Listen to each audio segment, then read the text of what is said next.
What's up, guys? Welcome to the channel.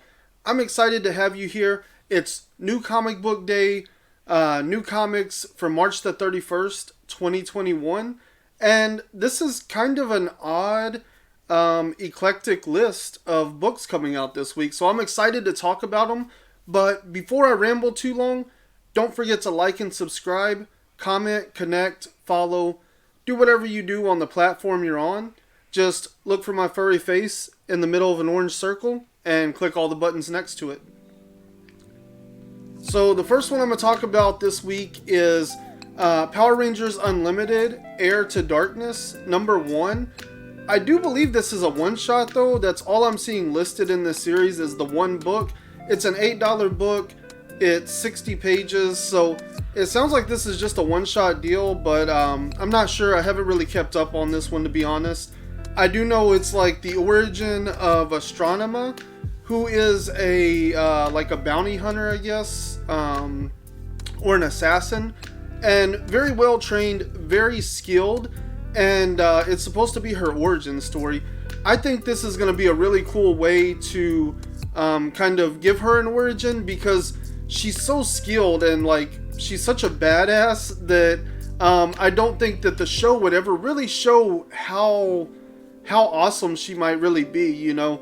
Whereas with Kim in the comics, we've seen her really get good with those arrows and actually do some damage. So I'm excited to see what they're going to do, exploring her origin as an assassin and her training and everything, considering, you know, the age level that they can kind of dip into with the comic books versus the show. So I think that's an exciting way to give her an origin. Nuclear Family #2. I'm excited to check this one out because the first one was really interesting. I wasn't too much into the art, not because it was bad necessarily, it was just really bland. It reminded me of just like very common artwork. There was nothing about it that really truly stood out, but it did a good job of delivering the story. Everything was there that I needed to read the book, so I enjoyed it. I don't know, I mean, there was a pretty good cliffhanger at the end of the first one there. So I do want to stick around. I don't know if this has hooked me beyond 3 issues at this point though. So hopefully there's something really cool in this one that stands out above the artwork, because the writing is solid. There's like a lot of these like cheesy moments in the dialogue, but they're like playing to the time period and stuff. And so it comes off like kind of cheesy, but more campy than anything. And so it's kind of fun to look back at that time, and then everything that goes down right at the end there is really interesting. Giga #3. If you watched the Whack Comics Silent Reading, I reread the first issue then. I've only read the second issue once, so I'm probably going to try to fit that in somewhere this week and make sure to remind myself what's going on in that series exactly. But I love how well developed the whole world is from the get-go, and there's a ton of area to explore. So I'm excited for Giga as long as it keeps coming out, but it does seem like it's been a really long time. I think it's been like 2 or 3 months. It might have been last year since #2 came out, so I'm excited to check out Giga. I Breathed a Body #3. This is Zach Thompson. I really like his writing style.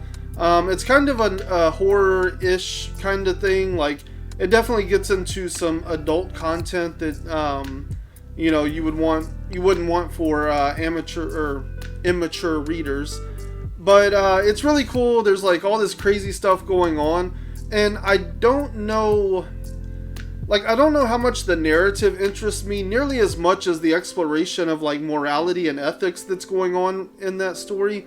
Like, they keep doing worse things. Like, they keep one-upping how crazy and out there it gets. But watching the fan reaction like legitimately is interesting, because it does feel like authentic. You know, it feels like this is actually how the real world would go. I mean, this guy killed himself on a live stream, and people are their reactions online are like, some people think he faked it, and other people are like, oh, he'll be back next week, you know.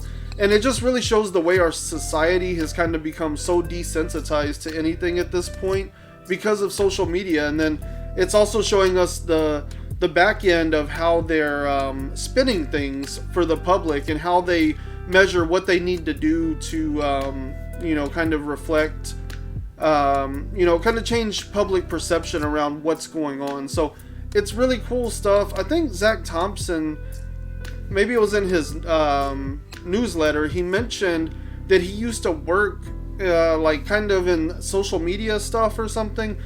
I'm not sure exactly. I need to go back and read that newsletter, I guess.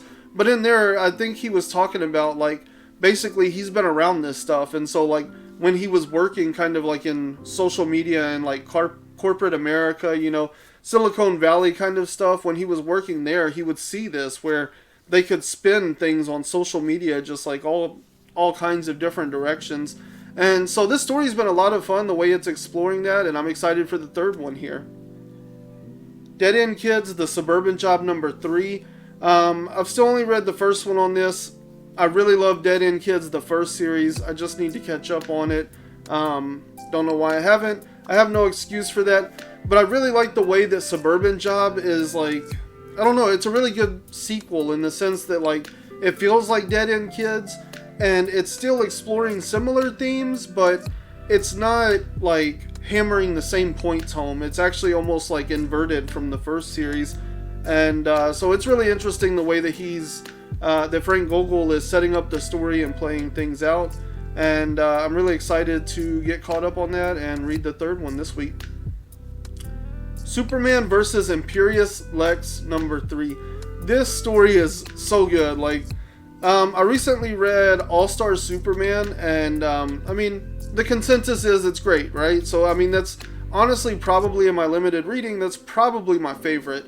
But Imperious Lex is just, I don't know, it's really cool. I love the way that it's reflecting very much like our current political climate and stuff.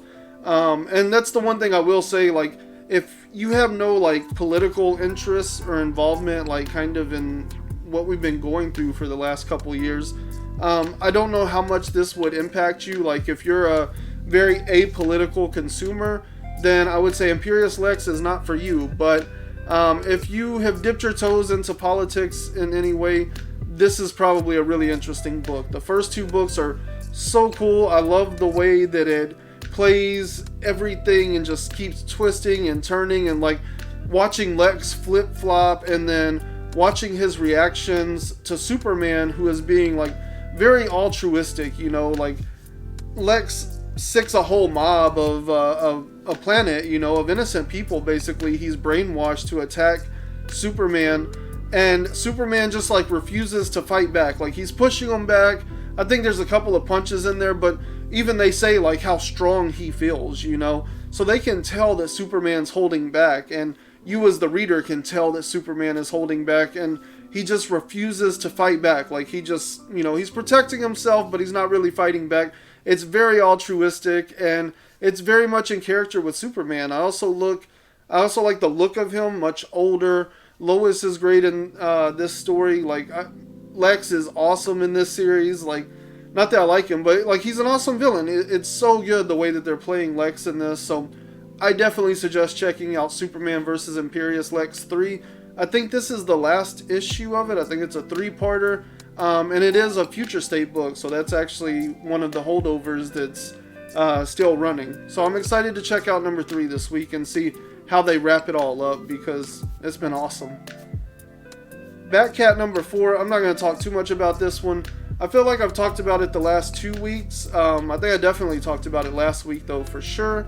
And that one, I've really enjoyed where it is so far, and I can't wait to get to read the next issue. Hopefully that'll be out this week.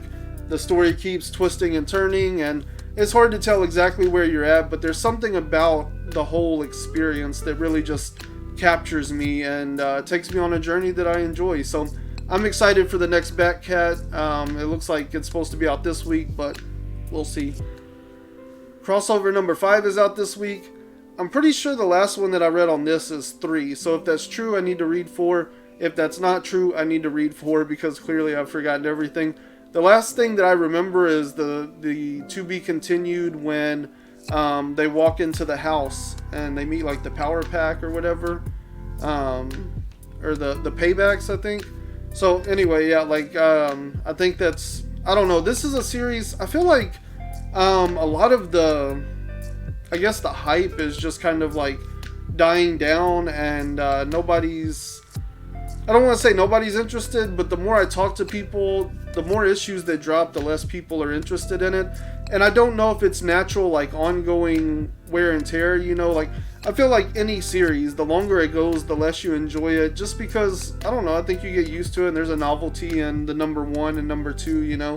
So I think there's that, obviously, but I don't know, crossover is like, I feel like the first one was kind of rocky, and then the second one, a lot of people got on board. That's where it really hooked me in.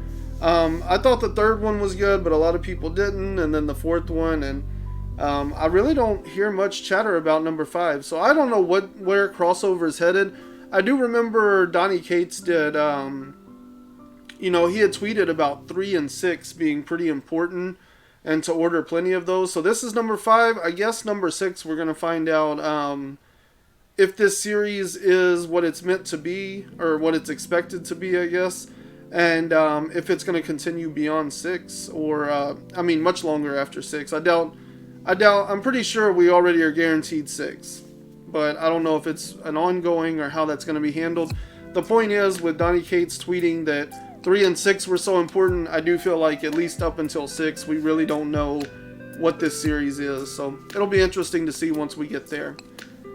Department of Truth number 7. Actually, let me point out Flash 768, just like Batcat. Pretty sure I talked a lot about that book already. I feel like I've been on here talking about Flash 768 for 2 weeks. So for whatever reason, it's popping up on the 31st. And I don't know what's going on with DC. I know there's been a lot of stuff lately with Diamond, and they're delivering. And I don't know. It's a whole mess out there right now. Who knows anymore? These books keep getting pushed all around. So we'll see what happens with Batcat 4 and Flash 768 this week, I guess. Crossover number 5, like I said, I'm not sure how people are feeling, but we'll see what happens when we get there. And then Department of Truth number 7. This is probably the book I'm most excited for on this list. It's hard to say because there's quite a few on here. Imperious Lex really has my attention right now. Anyway, Department of Truth number 7. I'm excited for this series. It still feels great. It was recently optioned for a TV show, and you know, people were kind of speculating on that and talking about that. I feel like what they optioned was like the premise. Cole Turner is, I don't know, he's not a more interesting character than the world he's in. So on one hand, it makes it kind of fun to go through each story as like, you know, with this empty vessel. Like, it feels like I'm going through the story, I guess. But at the same time, it also like makes me lose confidence in like how great everything's going to continue to progress as his story gets lost. Now, if Tynion really like pivots into just like a great world and kind of like leans into Cole Turner being bland and not really giving him much story, just let us explore the world through his eyes, I think that will keep the series moving. But I don't know, like Cole Turner himself, his story's not like super interesting. I feel like the big hook was supposed to be him exploring the Devil Man or whatever, and all of this. I don't know, like I feel like there's a lot of really cool stuff in this world, and I've really enjoyed each issue, but I haven't really cared that much about like Cole and his story. Ruby is a little bit more interesting than him, if you ask me. And like I said, like the Department of Truth itself is really cool. I think we're headed back into an origin story. And again, this is another series I definitely remember reading 5. I don't know that I've read 6, but I think I did. So anyway, I'm excited for Department of Truth. I thought this is a great series. With all the TV options and stuff, I mean, there's not enough content in this yet to really build like a full, long, drawn-out, hardcore series. So, at least not on the back of the comic, you know? So, I feel like they've optioned the premise. They're probably going to build a completely original concept, an original show around the idea of the Department of Truth. It might be, I hope it's not like Men in Black, the TV show or something, you know? Like, definitely don't lean into comedy with this, but I feel like it's going to be a little more X-Files or something, where it's going to be kind of dark and there might be like some horror elements to it, but I don't feel like it's going to be a full-on horror. And so yeah, I think they're just going to take the premise and do like some kind of, they might even follow agents, but I'm sure the story they follow is not going to have anything to do with Cole Turner or anything. Literally just the premise is what I think they option. So we'll see what happens with that. I'm excited for any developments, don't get me wrong. Like whatever they make out of this, I'll definitely watch, because I feel like Department of Truth, the comic book series, is really cool and really interesting to me. And like kind of like Mark was describing the other day, like people, if you find yourself getting lost in rabbit holes, like if you're like me, all right, being probably too honest here, sometimes I just like go on Wikipedia and I start reading an article, and then like I'll click a link, you know, they'll drop a concept I don't understand, you know, or I don't know anything about, so I'll click the hyperlink for that, and that follows me, and that, you know, leads me down this hyperlink rabbit hole, and I'll spend like an hour or two just on, you know, going down links and stuff. And so I think that's the kind of person that Department of Truth really appeals to as a comic book series. I think the TV show, because it needs a broader audience, I think they're going to pull back a little bit on the horror stuff and give you kind of a more, they might go buddy cop with it. I don't even think it should be that lighthearted, but, you know, something more in line with like the X-Files, or maybe something you could kind of classify like where like Angel and Buffy used to exist, you know, stuff like that. Maybe like Criminal Minds or something. But I definitely don't think the show is going to be the same thing as the comic series. So I do think there's at least one avenue to make this a more broad appeal kind of story for the general viewing public. So anyway, I'm rambling about this. So let me know, what are your favorite books? Are you still on board with Department of Truth? I'm still enjoying it. I'm definitely going to stick around at least another arc on it and see where it all goes. But I feel like people's complaints about that kind of stuff is pretty legitimate. I don't blame anyone for not liking it. I'm really excited for Imperious Lex number 3. I mean, I don't know, it's just a really great version of the world we're currently living in, and so I like that kind of stuff. And Power Rangers Unlimited is, you know, I'm pretty excited to see how they handle Astronema's origin story and see how that all plays out, and how I think the blurb even mentions Power Rangers or Mighty Morphin and Power Rangers, so it definitely sounds like this is playing into the current universe that we're reading about, so don't want to miss it if you're reading those two series for obvious reasons.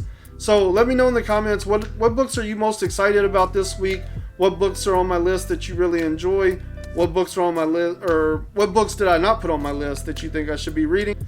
Let me know in the comments below. Don't forget to like and subscribe, comment, connect, and do whatever you do on the platform you're on. Just look for my furry face inside an orange circle and click all the buttons next to it. Until next time, keep flipping pages.